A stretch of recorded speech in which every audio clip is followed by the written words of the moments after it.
Poor people who married into wealthy families. What surprised you most? My husband comes from generational wealth. I'm a line cook who grew up sharing a bedroom with 3 siblings in a 1-bedroom apartment. The first time I attended his family's holiday dinner at their estate, I felt like I was on a movie set. Everyone had personal stylists and kept casually mentioning their properties in Monaco and Aspen like they were discussing the weather. The dining room had more silverware than my entire childhood kitchen. The dinner was supposed to be catered by some celebrity chef his mother flew in from Los Angeles. 12 courses, $500 wine pairings. Everyone dressed like they were attending the Met Gala. I wore the nicest dress I owned and still felt like the help. Halfway through the first course, people started looking uncomfortable. His aunt excused herself, then his uncle, then 6 more people. The scallops were bad, contaminated. His mother was absolutely mortified. 50 guests, a ruined holiday dinner, and the celebrity chef had already left for his next event. While everyone called restaurants begging them to deliver for 50 people on a holiday, and his father offered triple rates to anyone who could help, I quietly walked into their restaurant-sized kitchen. No announcement, no permission. I just started working. 2 hours later, I'd made fresh pasta from the pantry staples, roasted vegetables from their garden, and turned their expensive wine into a reduction sauce. I used their fancy ingredients the way they were meant to be used. Not for show, for flavor. Nothing fancy. Just food that tasted like someone actually cared about the people eating it. His grandmother was the first to notice. She took a bite and immediately asked, "Who made this?" When my husband told her it was me, the whole table went quiet. His mother looked genuinely shocked. "You can cook like this?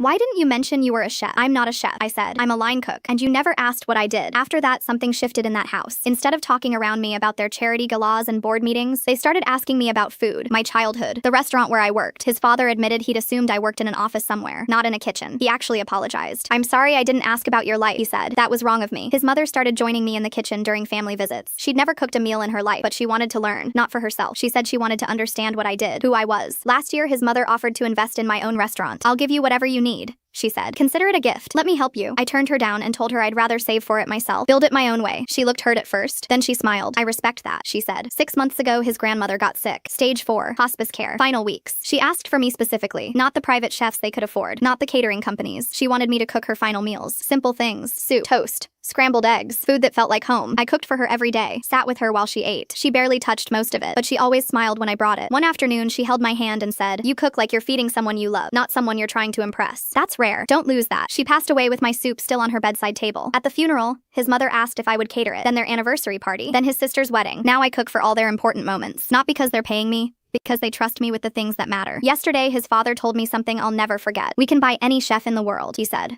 "We can afford Michelin-starred restaurants, but we can't buy what you give us. You see the person, not the price tag." Turns out, cooking with love is worth more than a Michelin star.